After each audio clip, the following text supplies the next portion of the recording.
Good evening and welcome to another edition of Sports Week. My name's Matt Lee and this week on the show we've got some awesome stuff coming for you.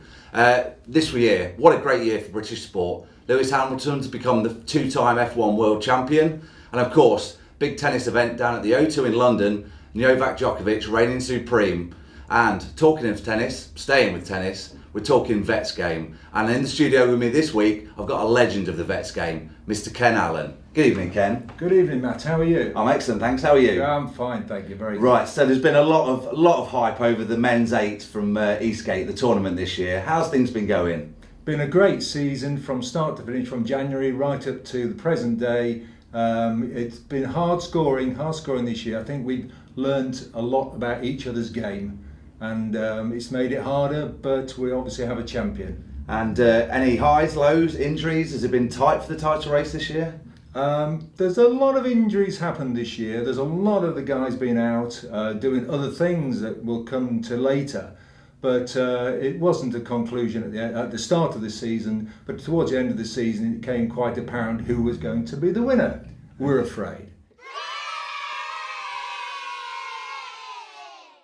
As you guys know out there, injuries and absenteeism play a huge part in the Vets game today. And one of the top players in the world, I'd say, at the current standings is Mike Cousins. Now, you think Mike's been absent from quite a few games this season?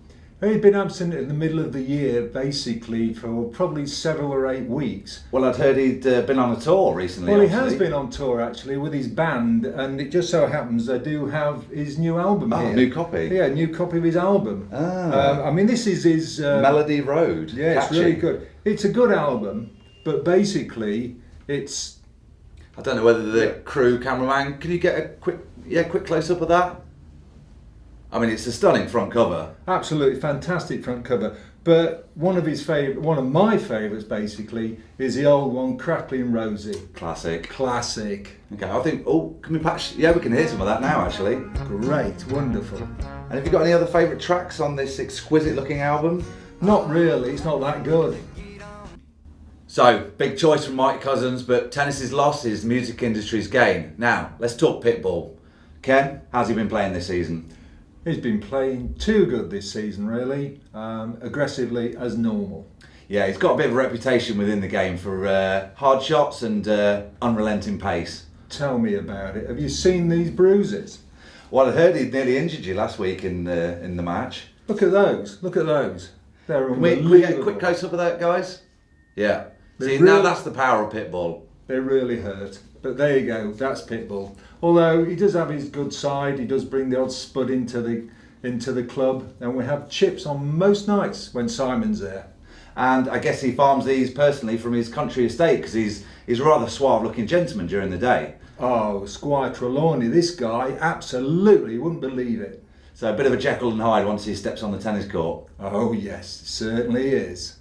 Okay, so on to another big name at the club this year. Oh, most years to be honest, but Ghazi. How's his performance on the court this year? Not brilliant this year. I mean, he had slow start, had a few weeks off, but he's at the bottom of the table, second to bottom of the table, but Clark has kept him off with his one leg this year. But, it's not a bad year and he is improving. Okay, well, one thing he has been improving at is his quiz skills. I mean, he's a very intelligent man. Would you say that? Not really. No, not really, Matt. I mean, this year he's had a bit of an upset at one of the quiz games, and it was all to do with Prince Charles and his investiture. Okay. And he got that question wrong. So basically, this is the dummy he threw out on the night. And if you can just get a picture of that, this dummy's actually going up on a celebrity auction on eBay next week. So start bidding now because it's going to go sky high. Now, the men's vet game is never too far away from the headlines, as proved earlier this year when a bit of a row got Alan Fielding into some hot water on Twitter with some, let's say, chauvinistic comments. Ken? Well, you're quite right, Matt. As a matter of fact, I've got a letter here, and if you don't mind, I'd like to read it. Okay, yeah, I'm sure. Is this an exclusive? It is an exclusive. Okay, set your buttons to record. Right. Dear Alan, we have asked female members of the tennis club on who should be voted the out-of-uniform best-dressed male, and surprisingly, your name has been put forward. We were not aware that you modelled for Gant. but this confirms that you will get our vote. However, when it comes to playing tennis with the girls on a Thursday, you can play with yourself. Signed, Kathy and Sandra. Well, we probably shouldn't mention any names, so I apologise for that, Matt. Sorry about that. Quite all right. Any offence to viewers, we apologise for that. But yeah, that was the ladies' reply to Alan Fielding's behaviour this year. So let's have a look at him in and out of his clothes and see what all the fuss was about. Not too bad, eh, Matt? Yeah, some catwalk in Milan. Yeah. Okay, so I suppose we probably should talk about Bill Thompson, aka BBC Bill. Disappointing or just purely bad this season? Disappointing season this year. Started off mediocre and then fizzled out altogether, really. But basically, I don't think he'll be playing next year. I think he's actually going back on the telly. Oh, I had heard rumours, but I didn't know whether they were confirmed or not. Has he been headhunted, poached? Well, BBC, ITV, any of the channels will take him. He was pretty good back in the day, but whether he'll cut it again this year, I'm not sure. Time will tell, Matt, time will tell. So, and we can't go further on with the show without talking about Clarkey. I mean, he's been languishing at the bottom of the table this season, but Ken, I'm sure you'll agree, there's huge amounts of money even down there. He had a big injury this year, but he's actually turned up in a big black Mercedes, and the lads have thought he's been moonlighting, doing a bit of furniture removal and funerals. It's a nice looking car. Lovely looking car. And of course, we've got him in the studio, so we might as well talk to the legend again, that is Ken Allen. Ken started off as a bit of a front runner this season, and I think William Hill and Ladbrokes had you at odds-on favourite. What happened? Well, I started all right in the start of the year, but then it got on to there was Bill Thompson, and then there was John Challenge, and then Mike Cousins went away, came back. I mean, Christ almighty, O'Boyle jumps over there. Mind, he does do the scoring, so he might actually be fudging the whole thing. Who knows? I mean, God, it's not my fault that I'm where I am. I mean, Christ almighty, I just, for sake, it's right. Awful. And the line calls are really terrible. And I mean, Christ, they're always on about it. They're always on about the net calls and then the balls. And the balls aren't hard up. I have to do all the nets. I have to put everything up. I have to turn the lights on. I mean, I do everything for them. Okay, I mean, Christ we're almighty. running out of time, sadly, Ken, so we'll have to leave it there. But, Oh, Boyle, I'm after you next year. Okay, so that leads us on to, last but not least, the champion this season, Rob O'Boyle. I think we've actually got a little shot of him. He's always had potential, even as a youngster. I think we've got a shot of him here, Ken. Yeah, that's Rob. He's looks every part of the champion in this photo. Absolutely right, absolutely right. Great guy. Well, actually, unbeknown to you, but we've had our camera crew out with Rob this week and a bit of a fly on the wall documentary. So do you want to have a quick look? Oh yeah, why not, Matt? Thanks.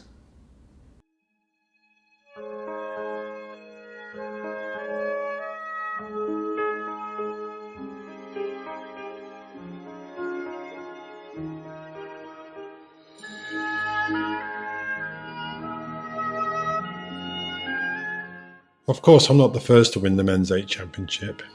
It's not something I like to shout about or shove in people's faces. Unlike some previous winners like Mike Clark, Mike Cousins and John Challenge, whose behaviour I frankly find disdainful. Especially John Challenge. I mean, he never stops talking about it. And it's the last time he bought a drink for us was when he won it about 20 years ago.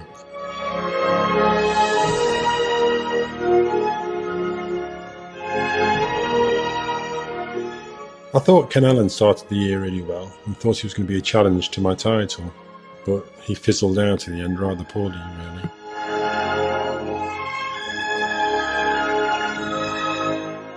Mike Cousins was a bit of a disappointment too, really. I mean, he's got his own tennis court, spends a fortune on tennis lessons, but really his challenge this year was very weak.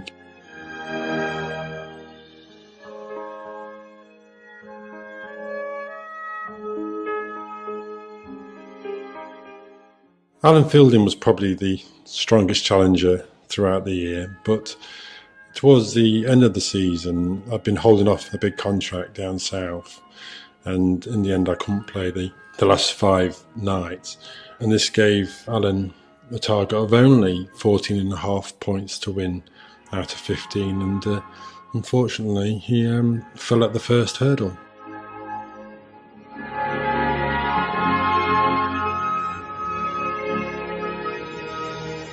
The last 5 weeks, Andrew Donaldson's been playing for me, which is nice to see. Maybe it helps him get over the disappointment of being thrown out of the Elite Men's 8 last year. Hopefully make him play better for the next.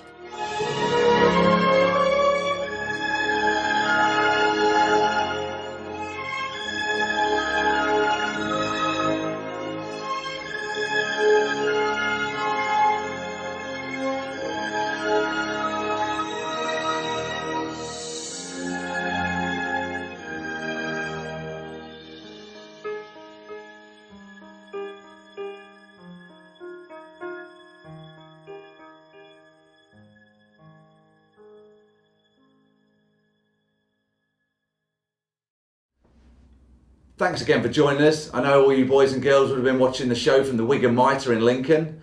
Join us next week when we'll be talking Formula One. Good night.